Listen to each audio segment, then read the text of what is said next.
Le moment d'ouvrir le traditionnel de ce dimanche avec la pépite de la journée, une postulation certaine au plus beau but de la saison. Et oui, déjà, il est signé Ronny Rodelin, ce magnifique lob qui va permettre à Servette de s'imposer face au FC Sagal. On décortiquera cette rencontre un peu plus tard dans cette émission, en compagnie de Tibert Pont et Jérémy Manière.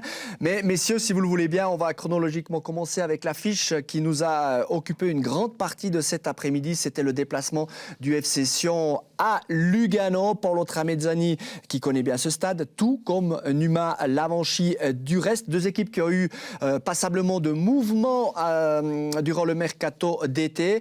Sous une chaleur accablante, 34 degrés, on va assister à un match fermé et il faut attendre la toute fin de première mi-temps sur balle arrêtée. Ce ne surprend personne, Jérémy Manière, pour voir le tableau d'affichage se débloquer. C'est ça. Par contre, ce qui surprend, c'est de voir Gergic comme destinataire. On est plutôt habitué à le voir frapper ses coups de pied arrêtés. Là, il est au bon endroit sur un très bon ballon de Poa et sa tête rebondit sur la cuisse de Daprella. C'est 1-0 pour l'FC Sion au meilleur des moments. Effectivement, c'est le premier but de la saison pour le FC Sion. Sur balle arrêtée, ce jour, le FC Sion qui aura été très performant, on va le voir tout à l'heure, sur coup de pied arrêté. On se demandait si Lindner Lavanchy allait amener de la substance à l'effectif valaisan. On en a quand même eu un brillant aperçu aujourd'hui de la part de Lavanchy, de sa débauche d'énergie, mais aussi de la part de Heinz Lindner, déjà en évidence au quart d'heure sur une frappe de Valenzuela. Il va là réaliser un arrêt réflexe de toute beauté sur cette tête prise à bout portant de maille. Oui, un arrêt pas si facile, elle vient sur lui, mais il a quand même le réflexe avec le bras. Lindner qui a vraiment permis à Sion de rester avec ce score de 1-0 le plus longtemps possible. Ouais, le FC Sion qui vivait un début de deuxième mi-temps très compliqué. Et là, on va avoir le momentum qui va pas vraiment changer de camp, mais cette action-là qui va conduire monsieur Fedaïssan à expulser Daprella après avoir revu ces images, va accélérer le match. Alors, lors du commentaire, on a parlé d'un geste involontaire. Vous n'êtes pas si certain, Jérémy? Non, effectivement, moi je ne suis pas d'accord avec Michael Bugnon et Carlos Varela qui parlaient d'une maladresse. Pour moi, c'est pas maladroit parce que, enfin, c'est maladroit, mais c'est volontaire, entre guillemets. Je connais un petit peu Fabio Daprella, j'ai pu jouer avec lui et contre lui. C'est un joueur très dur dans les duels, dans le bon sens du terme, mais parfois aussi dans le mauvais sens. Là, son geste, il n'est pas maîtrisé. Il sait qu'il y a un joueur devant lui, il y a des risques de carton rouge s'il laisse aller sa jambe, et sa jambe, elle vient sur le genou de l'adversaire. Donc, je crois qu'il y a un manque de lucidité de sa part, 60e minute, un peu de fatigue, il fait 34 degrés, je crois qu'il a un petit peu perdu ses nerfs à ce moment-là. Pour moi, c'est un geste qui n'est pas maîtrisé et qui est presque volontaire, on peut le dire, dans le carton rouge logique. Et double peine, puisque dans l'enchaînement de cette expulsion, le FC Sion va donc bénéficier d'un corner, alors que là, on a zappé le 2-0 du FC Sion. Je ne sais pas si la régie va revenir sur la bonne action avec le coup franc de la 59e minute. Alors, on va remettre les séquences dans l'ordre parce que suite à l'expulsion, il y a ce coup franc. Mais alors, quel coup franc de Gergic? Le voici, on a retrouvé la bonne séquence. Et Cavaré qui devance Saipi. C'est pourtant pas la saison des fraises, non? Oh, vous êtes sévère, Alain. Non, c'est un ballon qui est très très difficile à négocier pour un gardien de but. Non, mais on va se focaliser sur Gergic plutôt, c'est vrai. Ouais, disons il va dans les 16 mètres, mais il est quand même fuyant parce que de l'intérieur du pied, côté droit, et puis plongeant juste avant les 5 mètres, c'est très compliqué pour le gardien d'intervenir. Alors effectivement, là, il n'est plus dans les buts. Le joueur arrive à couper la trajectoire du ballon avant. Et puis c'est une magnifique palette, effectivement, le 70-80% du but est pour Gergic. Gergic, Poa. On a vu que là, Tramezzani avait quand même deux artilleurs plutôt précis. Ouais, vraiment, vraiment incroyable. Je crois qu'il n'y a pas beaucoup de joueurs dans ce championnat qui est capable de mettre un ballon comme ça à 10 mètres de la ligne médiane, comme l'a dit Tibert, tendu, dans la bonne zone, compliqué pour le gardien. Après, j'espère pas non plus que ça va permettre à Tramezzani de jouer seulement sur les coups de pied arrêtés cette saison. Bon. 2-0 à l'heure de jeu, à 11 contre 10. Et malheureusement, le supporter valaisan ne nous contredira pas. Ce qui va arriver Tous les supporters sédunois le redoutaient et le ressentaient avant même qu'il arrive. Parce que comment se mettre en difficulté? Voilà, le manuel proposé par le FC Sion. On a vu un arrêt miracle de Lindner, l'action qui se poursuit. Alors Bottani va enrhumer Yapikino. Très bien joué de la part de Bottani qui déborde Yapikino. Et le 1-2 signé Sabatini. Le match est relancé. Et c'est un peu la faute de Sion et aussi le mérite de Bottani. Oui, bien sûr, il faut un petit peu des deux. Ça montre encore une fois que l'édifice est relativement fragile, qu'on est en début de championnat, qu'il y a des choses qui se mettent en place. Difficile d'incriminer Yapikino. On sait qu'il va tellement vite, Bottani, sur les premiers appuis que c'est compliqué de gagner ce duel. Et finalement, le ballon est bien donné et c'est bien conclu. Et quasiment dans l'enchaînement, regardez, on joue la 63e minute. Cette frappe insidieuse signée Tchellar sur ce renvoi. Lindner, en 2 temps, il s'en sort une nouvelle fois avec les honneurs. Arrêt pas facile, de nouveau, le ballon qui rebondit juste avant.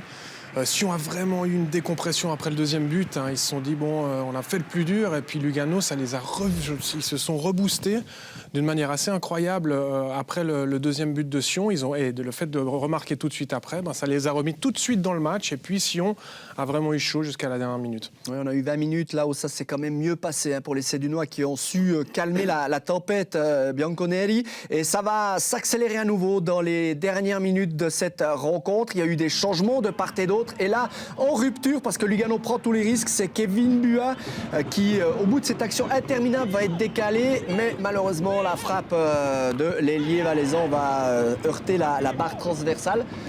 C'est bien joué, tout de même. Oui, le geste est juste. Je crois qu'il vise cette première zone au-dessus de la tête du gardien, qui est quasiment impossible à prendre pour Saipi. Voilà, si c'est 5 cm plus bas, c'est but et il n'y a pas grand-chose à dire. Question de centimètres, mais le FC Sion, dans l'enchaînement de cette occasion de Kevin Bua, va obtenir un corner. Et aujourd'hui, le FC Sion va donc marquer 3 buts. 3 buts sur balles arrêtées. On retrouve Poa à la baguette. Et tiens, un joueur dont on avait vu sous le maillot du FC Vaduz des qualités de jeu de tête assez impressionnantes qui se met en évidence. Joel Schmidt rentré en jeu au poste de latéral gauche, si on a bien vu, pour finir cette rencontre, qui débloque son compteur. Ça va lui faire du bien à lui aussi. Oui, bien sûr. De nouveau, un ballon arrêté très bien tiré par Poa, qui s'est vraiment trouvé un tireur de ballon arrêté très intéressant. Et puis Schmidt qui finit bien. Ouais. Et c'était la journée des balles arrêtées. À 34 degrés, me direz-vous, c'est presque normal. Là aussi, petite décompression, même si le corner est admirablement botté. Il permet au jeune Dequeiroz de débloquer son compteur au niveau des professionnels, mais ça ne suffira pas. Le FC Lugano s'incline. 3 points pour le FC Sion. Historiquement, c'est aujourd'hui la 200e victoire obtenue par le FC Sion à l'échelon de la Super League depuis la réforme. Donc, c'est le 7e club à atteindre cette marque. Et surtout, ça fait depuis 2017-2018 que le FC Sion n'avait pas gagné lors de la première journée. Aujourd'hui, tout n'était pas parfait, comme tous les matchs de reprise. Mais quand on retrouve le terrain le lundi pour préparer la prochaine échéance, on rappellera que Sion recevra Young Boys la semaine prochaine. C'est mieux d'avoir les 3 points quand même. Oui, c'est magnifique. Je crois que c'était un match quand même relativement équilibré, un petit peu stérile en première mi-temps, mais Sion a fait le boulot, ils n'ont pas rechigné. Et on a vu des joueurs qui sont entrés, qui ont fait aussi le travail défensif. Moi, c'est une prestation qui, pour une première journée, m'a plus ou moins plu de la part du FC Sion. Il y a des bases qui sont posées. Va falloir confirmer, mais en tout cas, voilà, c'est 3 points bienvenus que prennent les Sédunois pour rentrer chez eux ce soir. Et l'heure des réactions a sonné avec le double passeur aujourd'hui, le néo Sédunois, milieu de terrain que l'on a découvert en même temps que vous, Denis Will Poa au micro de Giacomo Notari. Denis Will Poa, vous vous êtes fait peur jusqu'au bout, mais au final vous démarrez la saison avec une victoire très très importante. Le plus important c'était les 3 points aujourd'hui, c'était la victoire pour bien commencer la saison, pour aussi prendre de la confiance dans l'équipe. Je pense qu'on a trouvé aussi beaucoup de solidarité pendant ce match-là. Et puis c'est des valeurs à garder tout au long de la saison. C'est ça, pour une première de championnat, certes tout n'est pas parfait, c'est normal, mais on a quand même vu des choses encourageantes. Ouais, exactement. Je pense qu'il y a des bons ingrédients qui sont déjà là. Je parlais de solidarité, il y a eu de l'engagement aussi. Je pense que tout le monde a donné son maximum pendant ce match-là. Les conditions n'étaient pas faciles parce qu'il fait super chaud aujourd'hui. Mais comme je l'ai dit, le plus important c'était la victoire et aujourd'hui on a su gagner. Premier match officiel pour vous, passe décisive, victoire, 90 minutes dans les jambes, c'est des débuts rêvés. Ouais, c'est des bons débuts, c'est vrai. Mais après c'est qu'un premier match, c'est sur la continuité qu'il faut juger une saison. Merci. Hicham Mahou, vous démarrez la saison avec une défaite face à Sion. Le scénario, on l'imagine, la rend encore plus frustrante cette défaite. Ouais, c'est sûr que cette défaite elle est frustrante parce que je pense qu'on méritait autre chose dans cette partie. On maîtrisait quand même notre sujet. On a appliqué toutes les consignes du coach et je pense que ça s'est vu sur le terrain. On avait quand même la possession. On a eu aussi les occasions, même à 10 contre 11. Je pense aussi cette expulsion, ça nous a mis un peu plus en difficulté, mais aussi ça nous a permis aussi de nous réveiller aussi, parce que c'est là où on met les 2 buts. Je pense qu'on aurait pu revenir, mais c'est frustrant. C'est ça, il y a du positif à retenir, notamment le fait de ne jamais avoir lâché, toujours avoir été au contact, malgré l'infériorité numérique, malgré le 2-0 dans la foulée, quoi. Ouais, bien sûr. De toute façon, on est un très bon groupe et je pense qu'on lâchera jamais, même si c'est que le premier match et que la saison elle est super longue, elle est encore très longue. Mais on lâchera pas, ça c'est sûr, et ça montre l'état d'esprit aussi du groupe. Petit bémol quand même, les 3 buts encaissés viennent de coups de pied arrêtés. Ça c'est sûr, ça, oui c'est vrai que c'est un point aussi à travailler. Je pense qu'on le travaillera la semaine à l'entraînement, c'est au coach de voir ça aussi. Merci beaucoup. Ouais, faux départ pour le FC Lugano de Mattia Crocitorti, mais pas de panique à bord, on l'aura compris au travers des propos d'Hicham Mahou. On bascule sur la deuxième affiche de ce dimanche. Servette à domicile recevait le FC Saint-Gall. Beaucoup d'interrogations tant sur Saint-Gall que sur l'ambiance, l'atmosphère, l'état de forme des Servetias. Saint-Gall, qui on le rappelle, avait fini ce printemps tambour battant en faisant des Brodeurs la deuxième équipe la plus performante derrière le FC Zurich. Eh bien, on va vite être fixé parce qu'on vous l'a déjà montré en ouverture d'émission. Après 5 minutes de jeu, déviation de Chris Bedia et inspiration de Ronny Rodelin. J'ai pas souvenir, Tiberton et Jérémy Manière, avoir vu un but dans votre carrière estampillé de cette prise de risque. Non, je sais pas toi. Là, je crois que vous n'avez pas pris les bons consultants pour aujourd'hui. Hein.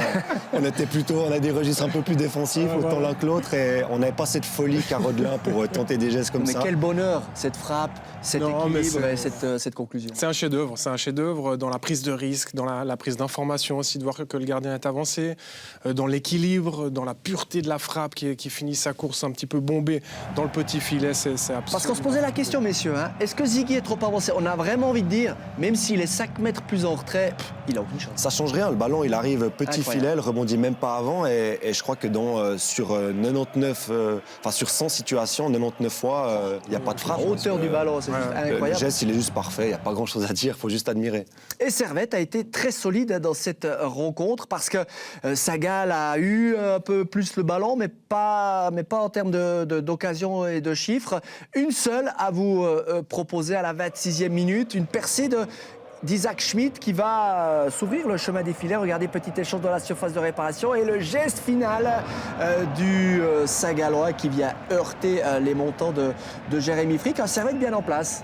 Oui, Servette qui a été relativement bien en place. Là on voit justement Schmidt qui avec ce faux pied lui permet en zone 3 de rentrer, et puis il aurait pu ouvrir aussi, mais son geste n'est pas assez précis. Alors la chaleur était accablante à Lugano, on n'a pas eu d'informations contradictoires comme quoi elle ne l'était pas à Genève, d'où une deuxième mi-temps un peu soporifique. Alors Saint-Gall va pousser sans véritablement se montrer dangereux et Servette va manquer la balle du 2-0 peu après la 77e minute. Voilà, on est dans le dernier quart d'heure, contre-attaque classique on va dire, face à une équipe qui se livre pour égaliser. Stevanovic toujours aussi altruiste, Konya voit sa frappe contrée, puis Fluke qui se heurte à Stillart. J'ai envie de dire que voilà, Servette a tremblé jusqu'à la fin, n'ayant pas pu conclure. Mais on voit que Saint-Gall, hein, c'est du solide, c'est du solidaire aussi.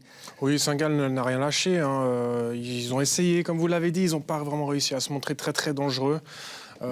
Servette était bien en place, Servette a eu une bonne mentalité et c'était très important de commencer avec une victoire à la Praille parce qu'on sait qu'il y a eu passablement de changements. Alors pas dans l'équipe mais à la direction, quelques interrogations par rapport aussi à la qualité de l'effectif, des interrogations chez les supporters. Voilà, c'est une belle réponse que Servette a apportée aujourd'hui. Ben oui, parce qu'on le sait, après 4 semaines de préparation, tout n'est pas parfait, c'est un match de reprise, on est un peu avec le frein à main. Et franchement, les 3 points, comme le disent les joueurs, c'est le plus important quand on démarre un championnat. Tout à fait, c'est toujours très difficile de se jauger après une préparation. On a beau gagner tous les matchs amicaux ou les perdre tous, au final, la vérité, c'est le championnat, c'est la première journée, la deuxième, la troisième. C'est après, justement, ces 4-5 journées qu'on pourra faire un premier bilan intermédiaire. Et là, le Servette FC a gagné contre une équipe qui, d'ailleurs, leur réussit pas très, très bien d'habitude. Geiger n'a jamais vraiment trouvé la recette contre Peter Zeidler, hormis la victoire 6-1, je crois, ou 6-0 de la saison passée à domicile. Mais c'est une équipe qui ne leur réussit pas. Et aujourd'hui, voilà, c'est 3 points bienvenus comme ça l'est pour le FC Sion. Et surtout 3 points bienvenus avant de se déplacer à Bâle la semaine prochaine pour la 2e journée du championnat. Nous allons faire une pépite en début de rencontre. On va tout de suite écouter à l'interview. On retrouve Ronny Rodelin.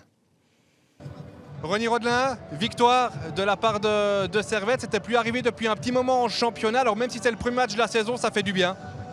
Ça fait du bien. En plus, pour la première journée du championnat, dans des conditions pas faciles, mais je pense que ce qu'il faut retenir aujourd'hui, c'est l'état d'esprit de l'équipe. C'était pas facile. On a quand même, je vais pas dire subi, mais on essaie quand même de mettre des choses en place qui réussissent à certains moments et d'autres non. Donc l'état d'esprit aujourd'hui, je pense qu'il était important pour nous, pour le travail qu'on fournit depuis la reprise.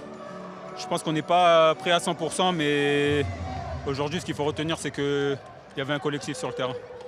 Alors vous gagnez grâce à votre but, un but incroyable. Racontez-nous un petit peu ce but, comment il est intervenu. Qu'est-ce que vous avez pensé, vu au moment de votre frappe?